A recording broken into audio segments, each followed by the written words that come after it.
Le projet Les Remèdes de l'âme est né il y a 4 ans de cela par une rencontre en fait entre le Phénix et l'hôpital, entre les deux directeurs qui avaient l'envie à la fois pour la culture d'aller vers la santé et pour la santé d'aller vers la culture.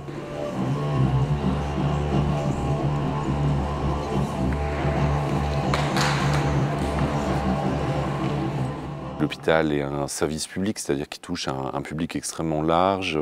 De notre côté, pour la culture, la mission c'est aussi d'aller toucher un public le plus diversifié possible.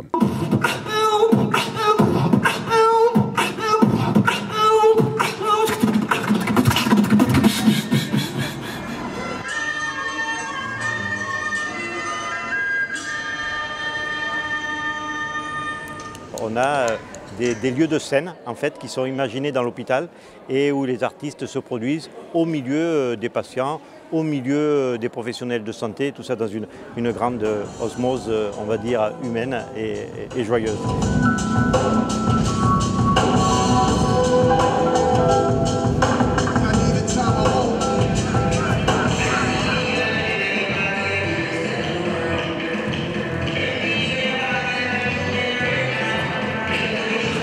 Il y avait l'idée aussi de pouvoir organiser une résidence artistique directement à l'hôpital.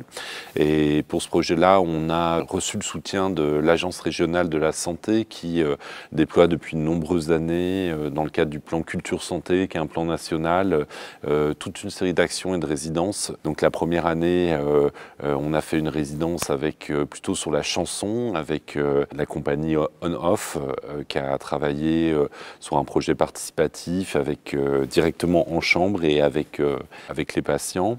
La seconde année, on a invité la compagnie de cirque XY, qui sont des acrobates, à travailler sur la question du porté, et puisque là, il y avait vraiment un lien entre pratique hospitalière et pratique artistique. Bon, il y a eu une expérience aussi avec Mylène Benoît sur le travail entre la synesthésie, c'est-à-dire le lien entre la voix, la vision, la coordination, le corps.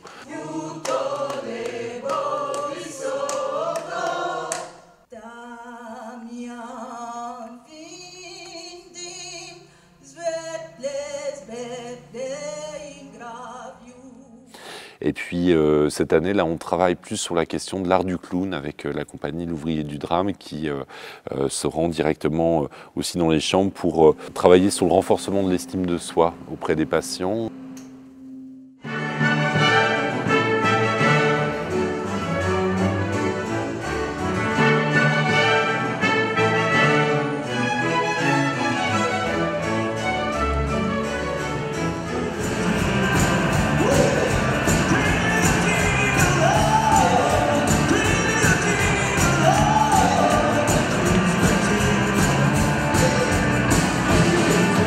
Je dirais que c'est cet espace de vie qui est important et qu'il faut presque banaliser au quotidien. C'est-à-dire que ce n'est pas parce qu'on est dans un moment critique de sa vie qu'il ne faut pas essayer de l'entourer par qu'on a l'habitude de faire au quotidien. Et la culture, c'est ça, ça permet d'habiller et d'apporter un quotidien sur un lieu qui n'est pas obligatoirement celui qu'on côtoie tous les jours. Voilà, je crois que c'est ça que j'aimerais retenir, c'est cet espace de vie qui continue, quelle que soit la séquence que l'on joue. Voilà, c'est le cas de dire que l'on joue, mais on le joue avec bonheur et avec des professionnels, que ce soit des professionnels de santé ou des professionnels de la culture.